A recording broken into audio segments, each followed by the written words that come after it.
이어서 최이루 채슬리 투자자문 상무 연결해서 시장 이야기를 나눠보겠습니다. 안녕하십니까? 예, 안녕하세요.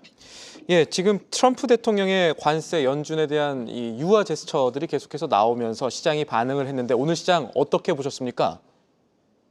예, 유화 제스처로 인해서 상당한 기대감이 있었는데요. 장중에 베센트 재무장관의 발언에 의해서 그 상승폭은 조금 낮아졌습니다. 베센트 재무장관은 트럼프 대통령이 일방적으로 대중관세를 철회하겠다고 제안한 적은 없다고 밝혔고요. 그리고 협상에 대한 구체적 일정은 없고 무역 제조정에는 2-3년 정도 걸릴 것이라고 얘기를 했습니다.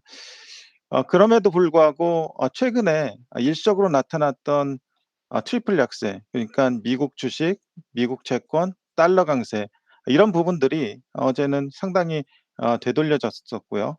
즉 정상화되는 그런 상황이었고, 지수상으로 보면은 필라델피아 반도체 지수가 4%나 올랐습니다.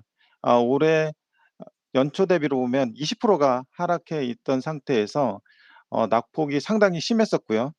엔비디아라든지 TSMC 그리고 마이크론 테크놀로지, 이런 주식들이 상당히 많이 올랐고, 그리고 장 마감 이후에 나온 텍사스 인스트루먼트라든지 램 리서치도 강세를 보이고 있습니다. 그 외에 전반적인 시장 상황을 나타내는 S&P 500 지수가 1.7% 올랐고, 나스닥이라든지 러셀 2000, 다우도 1%대 초중반에서 2%대 중반 정도의 상승을 나타냈습니다. 그 섹터별로 보면은 IT하고 자유소비재, 커뮤니케이션, 이렇게 S&P 500 중에서 비중을 많이 차지하는 주도 섹터가 상승을 주도했고요. 그리고 그간 관세로 인해서 약간 그 피해 입고자 했었던 방어 섹터, 그 필수 소비재나 에너지 섹터는 약세를 보였습니다. 계속해서 실적 발표가 나오고 있는데, 지난주에는 JP모건이나 골드만삭스 같은 금융기업들이 호실적을 발표해서 분위기가 좋았고, 또 넷플릭스라든지 테슬라까지 그 실적도 실적이 양호한 가운데, 테슬라 같은 경우는 일론 머스크의 경복귀, 그리고 향후 로보택시나 FSD, 옵티머스 일정, 이런 부분들이 가시화되면서 기대감이 반영됐습니다. 어제 장 전에 발표한 어 실적들 중에서 GE 버노바라든지 버티볼딩스, 필립모리스, 보잉, 넥스트에너지 들 다 양호한 실적을 발표했고, 그리고 장 마감 이후에 나온 서비스나우라든지 텍사스 인스트루먼트, 램 리서치, 이런 기업들도 양호한 실적을 발표하면서 대체적으로 실적 기대감이 상당히 낮아지고 있던 상황에서 그 눈높이를 상회하는 실적을 발표하는 기업들이 늘어나고 있어서 이런 부분들을 향후 체크해 봐야 될 것 같고요. 최근 좀 그 중요도는 좀 낮아졌지만 S&P 글로벌 PMI, 대표적인 소프트 데이터인데, 어제는 제조업 PMI가 시장 예상치를 상회한 50.7을 7이 발표가 됐고, 서비스업 PMI는 51.4로 그래도 50을 넘기는 그런 수치가 발표됐습니다.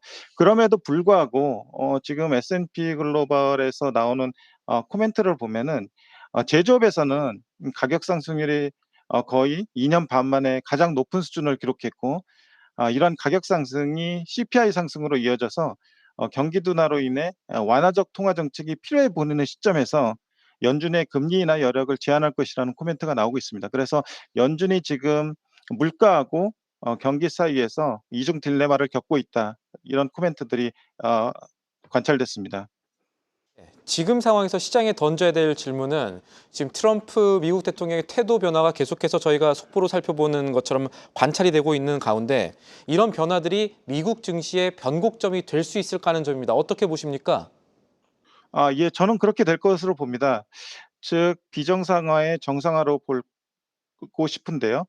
그간 트럼프 대통령의 관세 정책을 보면 비상식적인 부분이 좀 많이 보였었는데, 달러라든지 미국 주가, 그리고 미국 채권, 이런 달러 자산이 동시에 약세를 보이면서 트럼프 대통령은 물론 트럼프 행정부의 정책 위반자들을 상당히 긴장시켰을 것으로 보여지고요.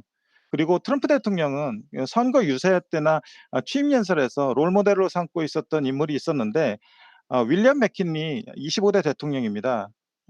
잠깐 말씀드리자면 그 대통령은 고관세하고 보호무역주의를 통해서 미국을 부유하게 만들었다고 언급을 했었고요.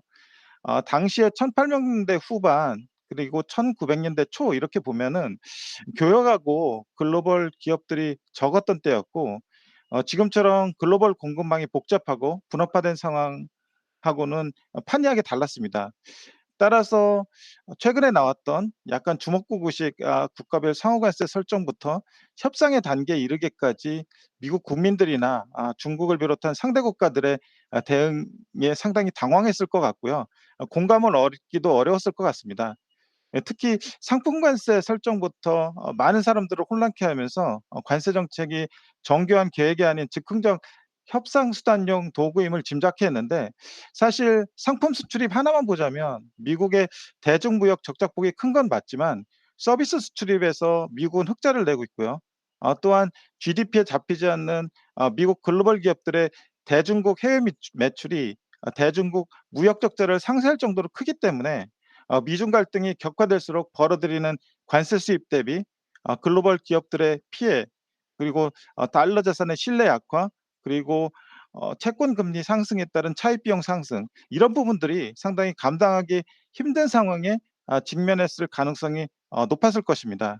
이 전반적인 달러의 신뢰도 약화가 금융시장을 혼란스럽게 하면서 달러와 더불어 주식, 채권의 동반 약세는 비미국 자산, 특히 이제 유럽하고 중국 자산 등으로의 이탈을 가속화할 수 있어서 또한 정치적으로 그리고 국내외 반대 여론으로 인해서 입지도 상당히 약화되는 상황이었을 것 같습니다. 따라서 강경했던 대중국 관세 정책에 대한 입장을 완화시키는 계기가 이런 부분들로 인해서 결정적이었을 것이라고 생각을 하고 있고요. 이런 변화가 투자 관점에서 두 가지 시사점이 있다고 보는데 먼저 투자자들에게는 트럼프 대통령의 정책 및 협상 전략에 대한 이해도를 높였고 그다음으로는 그간의 변동성을 일으켰던 요인들에 대한 금융시장에 어느 정도 내성을 가지게 함으로써 시장을 안정적으로 정상화시키는 데 도움이 될 것으로 판단을 하고 있습니다. 네, 지금까지 도움 말씀에 최희로 채슬리 투자장문 상무였습니다. 감사합니다. 계속해서 다양한 경제 이슈를 알고 싶다면 구독과 좋아요, 알림 설정 부탁드립니다. AI 캐스터 권미정이었습니다.